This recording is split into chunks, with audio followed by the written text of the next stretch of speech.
क्रियमाणः स्वयं हृतै जरयोवाक्तरूपज्यो मरणाविमुखो गृहे आस्ते वस्त्योपतन्त्यस्तं गृहपाल इहारहन् अवयवा प्रदीप्ता नरलापो अल्पचेष्टितः।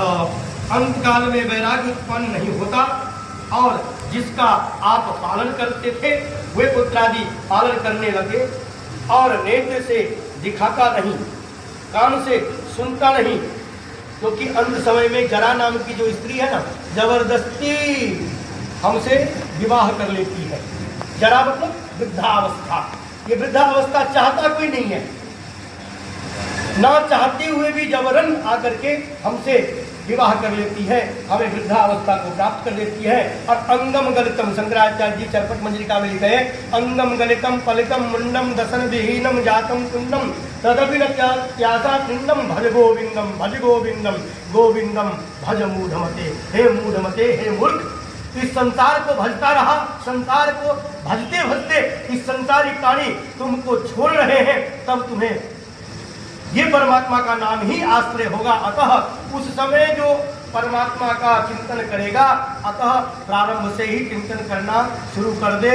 यदि प्रारंभ से चिंतन करना शुरू कर देगा तो वृद्धावस्था में किसी प्रकार की तुम्हें चिंता होगी ही नहीं, पाप पुण्य की चिंता होगी नहीं, क्योंकि जब जन्म जन्म से किया हुआ पुण्य निश्चित है तो उन सब में फल देता है। और यदि अभी नहीं करोगे तो परमात्मा ने साक्षात तुलसी बाबा ने लिख दिया है, जनम जनम मुनि जतन करा, जन्म जन्म मुनि जतन कराही, अंत राम कही आवत नाही। मुनि ऋषि जन्म जन्म पर्यंत जन्म अनेकानेक जन्म तक यही यत्न करते हैं, प्रकृष्ट यत्न करते हैं।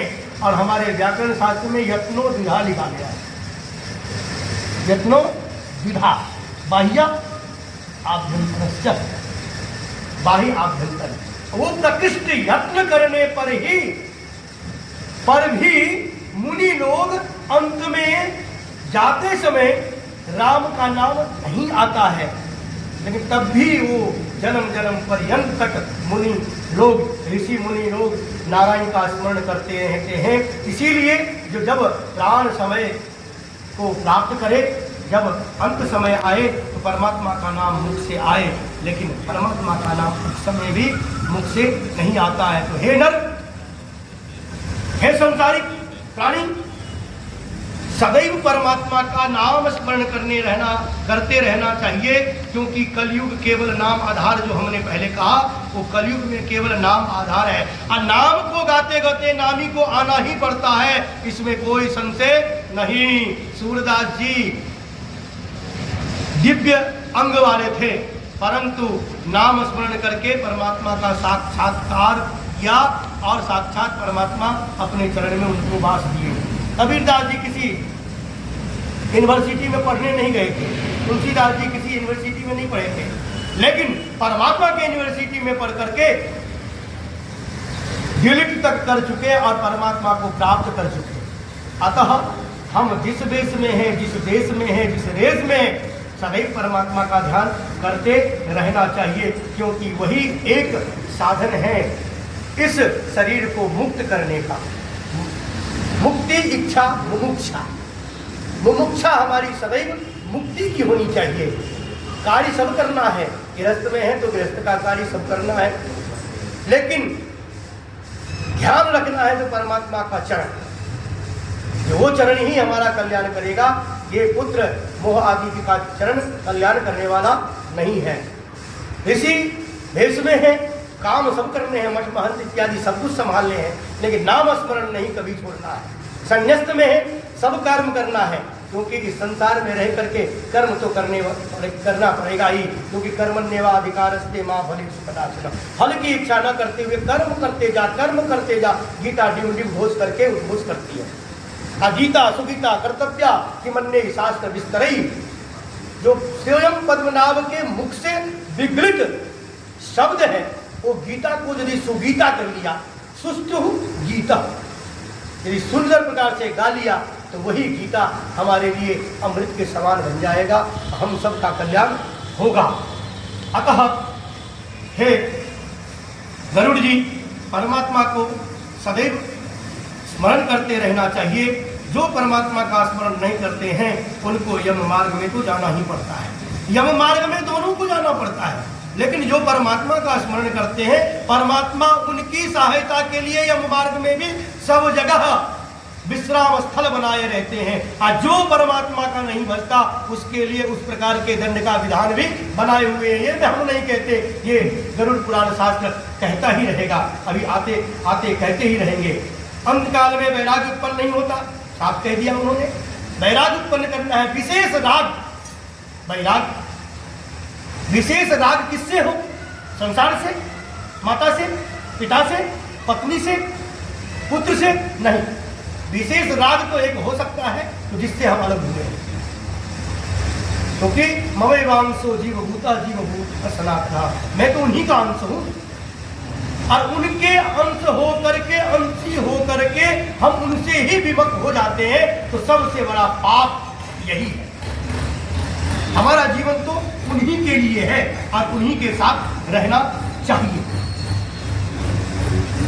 जब दांत चले जाएंगे, मधुसूदन आप जी ने एक श्लोक लिखा है, कृष्णस्तुदीय पद पंकज पंजरांते अजैव मा विसतुरानस राजहंस प्राण प्रयाण समये कफवात पित्तये कंठावरोधन विधौ स्मरणम कुतस्ते। जब अंग गल जाएगा, कंठ में घरघरी आ जाएगी, तब परमात्मा का नाम आ सकता है क्या? ना।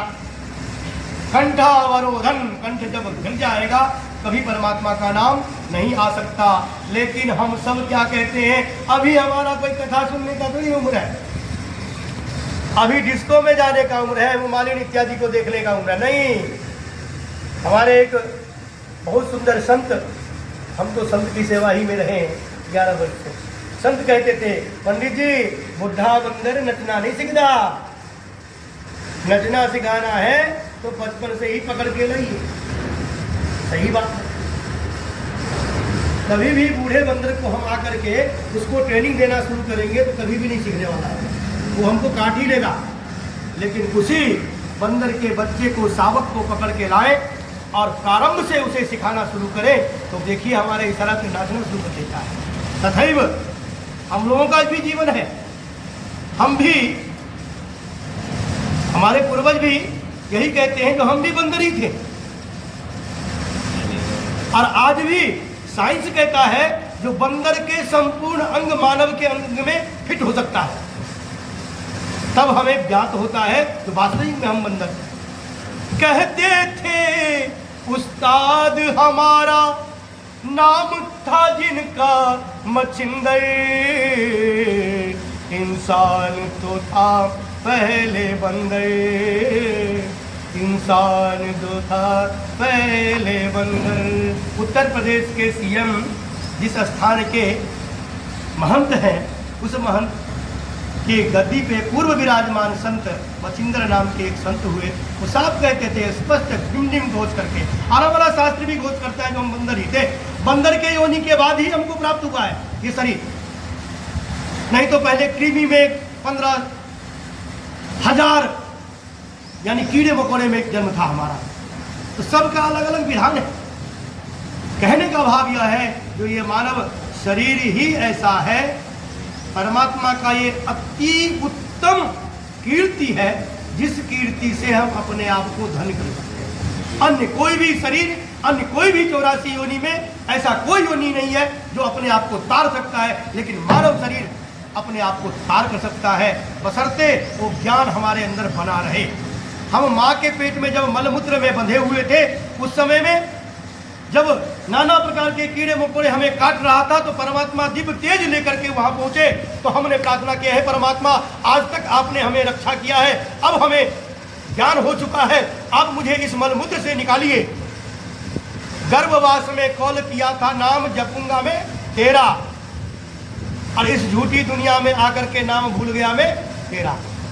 और जब ही परमात्मा ने कृपा करके मलमूत्र से माँ के गर्भ से हमें संसार में दिया, संसार में आते ही माँ माँ पिता पिता चाचा चाचा ताऊ ताऊ करवाने लगा, कोई भी उस समय में परमात्मा का नाम ध्यान नहीं करवाया।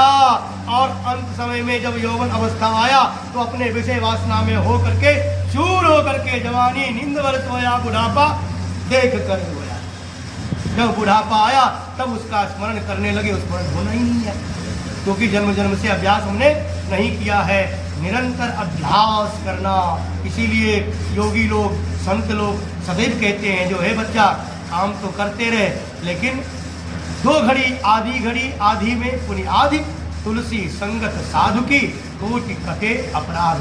थोड़ी सी भी समय मिल जाए तो संत डेरा में चले जाना, संत के शरण में चले जाना। संत मतलब सज्जन के शरण, संत मतलब सज्जन, और सज्जन संत ही हो सकते हैं, दूसरा कोई हो नहीं सकता, बाकी सब असंत होते हैं। ऐसे संत के शरण में जाना ताकि अपना भी और 7 पीढ़ी का कल्याण कर लेना।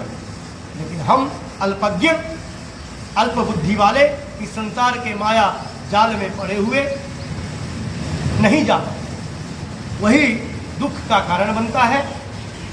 और जब दांत कान नहीं सुनता, दांत काम नहीं करता, सभी अवस्था से पूर्ण होते मरणोन्मुख हुआ करते हैं, तब अपमानित पुत्र आदि से पुत्र लोग जब अपमान करता है बुड्ढा खो करता है, बहू कहेगी खो करते हो, जाओ जाओ मेरी मित्र आ रही है, मेरी मित्र आ रही है, मेरी सहेली कुछ आ रही है, आप वहाँ जाके बैठ जाओ।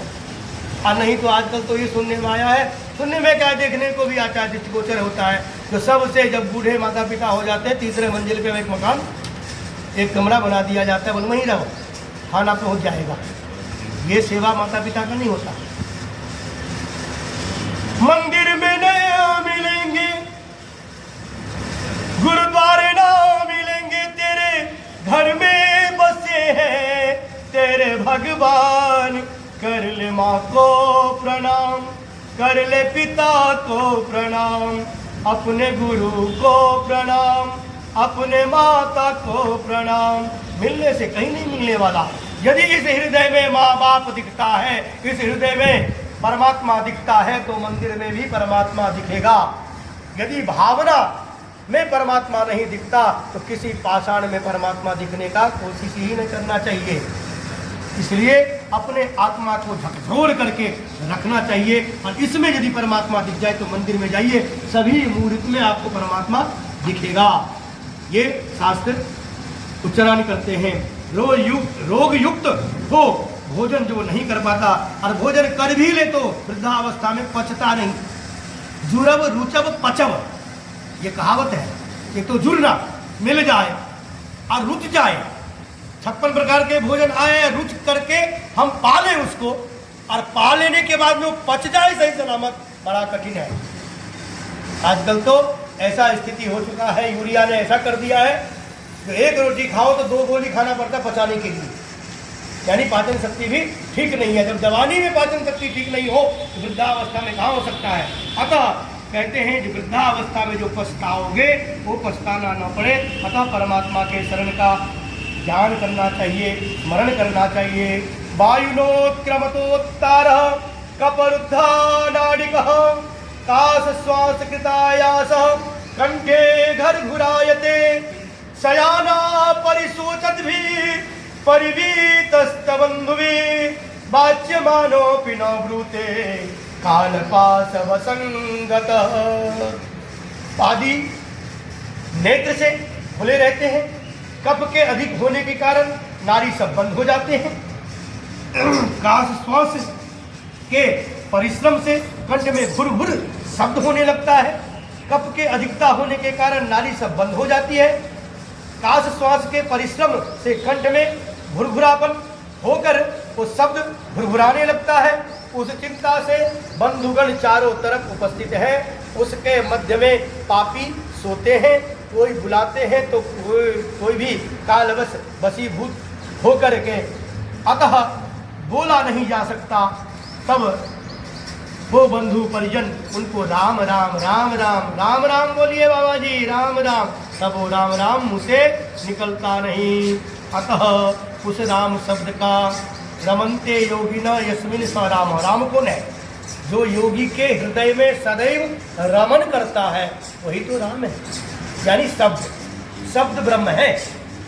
यदि शब्द ब्रह्म को समझ जाए तो शब्द में कोई आकार प्रकार नहीं होता, तो शब्द ही निर्गुण ब्रह्म है।